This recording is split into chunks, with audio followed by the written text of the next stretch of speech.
must have gathered by now that Tataru is given to exaggeration. As you can see, I am quite well. Ul'dah, on the other hand, is not.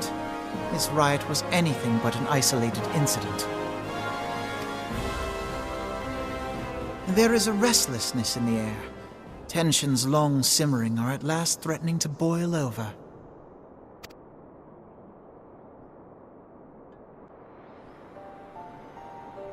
Ul'dah is a nation infamous for the great disparity between the wealthy and the poor. The majority of the populace accepts this state of affairs because they believe that every man bears responsibility for his own lot in life.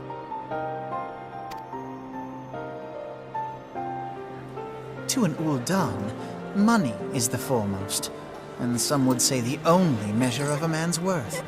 Small wonder that the wealthiest wield the greatest influence. So where do the refugees fit into this social hierarchy? What place is there for those who fled Ala Mhigan and the destruction of the Calamity? Plainly, there is none. They have no wealth, no power, and no worth. To the Ul'dan way of thinking, they may as well not exist.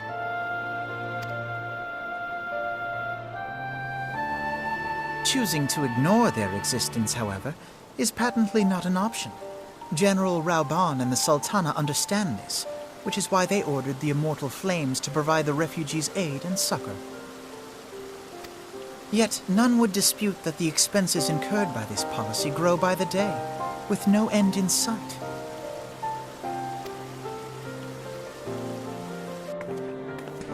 This has prompted more and more Ul'dans to question their obligation to aid these worthless wanderers,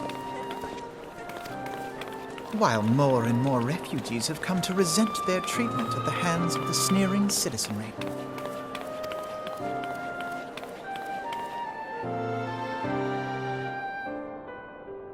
The manner of Lord Lolorito's refusal to grant the Dolmens asylum bespoke a disdain for all refugees, an attitude shared by the rest of the monetarists.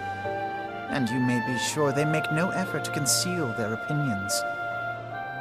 It was only a matter of time before the refugees united in protest, nor is it any surprise that some among them would ultimately resort to violence.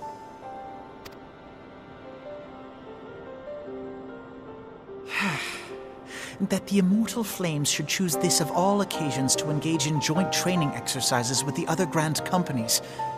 By the time they return, the situation may well have deteriorated beyond mending.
Commander Swift has kept us apprised of your recent activities. You've made great strides towards quelling the violence. Despite our best efforts to determine what provoked this uprising, truth continues to elude us. Have you uncovered aught which might shed some light on the mystery?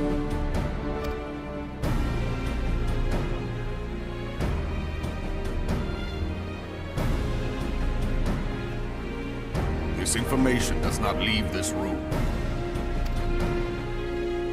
The Syndicate's decision to reject the Doman refugees' appeal for asylum had lasting repercussions.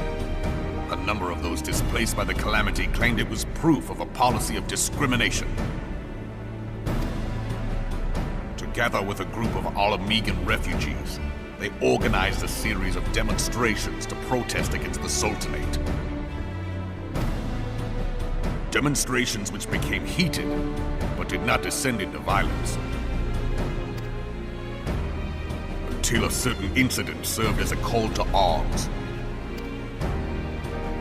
A unit of brass blades sent to supervise a demonstration loosed arrows upon unarmed protesters. It was this atrocity which prompted the refugees to take up arms. I need not tell you what followed. We assumed at first that the attack was born of a miscommunication. When emotions run high, they happen. But suspicions were raised regarding the unit's commanding officer, whom I ordered interrogated. Sure enough, our fears were soon confirmed. The dog confessed that a merchant had offered him coin to give the order. A merchant in the employ of Taleji Adeleji. Taleji Adeleji? But he spoke in favor of the Doman's cause, and has ever seemed sympathetic towards the refugees' plight. Why would he do such a thing? Know you of the Cartano Reclamation Bill? It is a proposal to annex the Cartano Flats so that refugees may establish permanent settlements. When last I looked, that was disputed territory. Aye. Some might even call it a battlefield.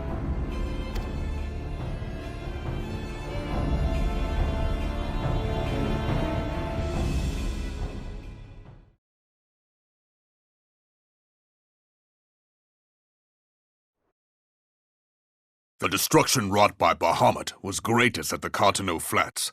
That much is common knowledge. What is less well known is that his rampage laid bare ancient Alagon ruins, of which no record existed.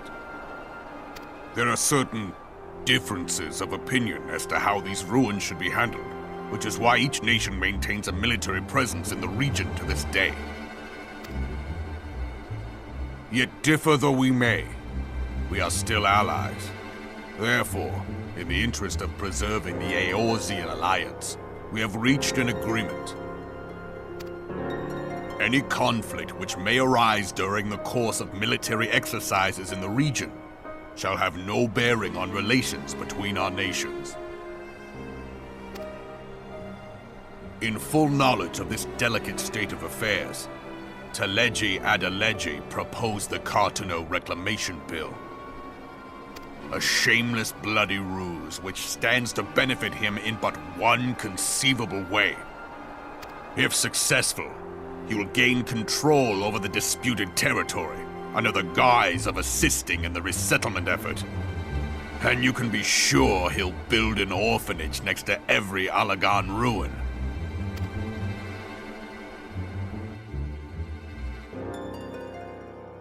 Would threaten the unity of the Eorzean alliance and risk countless lives for personal gain.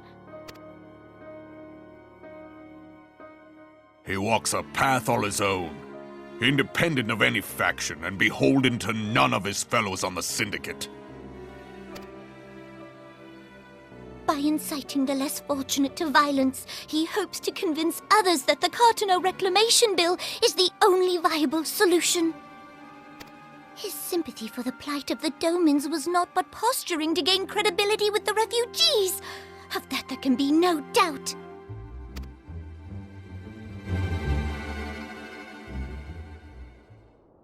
Forgive me, but what could possibly motivate Teleji Adeleji to go to such lengths? What is so special about these ruins that he would risk his position on the Syndicate, and, most likely, charges of treason against the Sultanate? Omega. Pardon?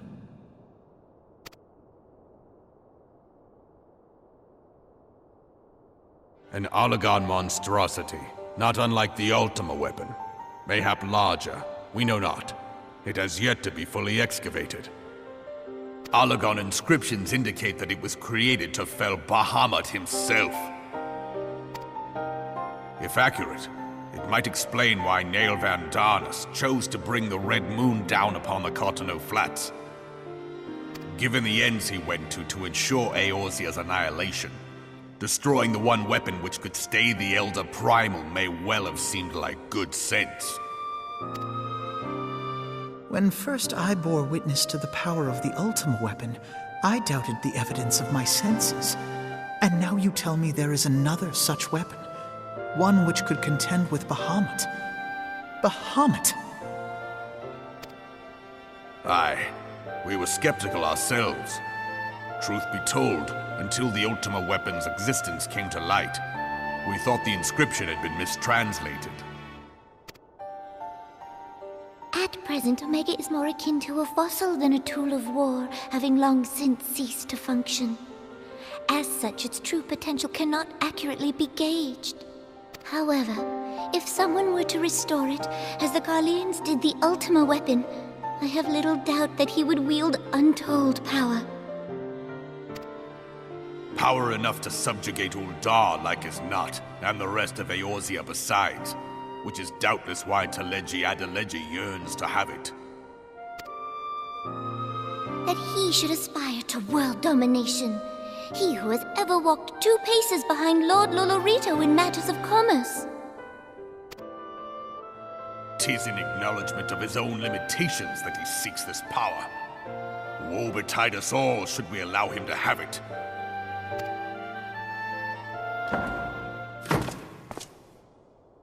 Pray waste no time chasing rats. Only a fool would believe that secrets can be kept in Uldar. It would seem the implications of the Sultanate's refugee problem are rather more far-reaching than we assumed.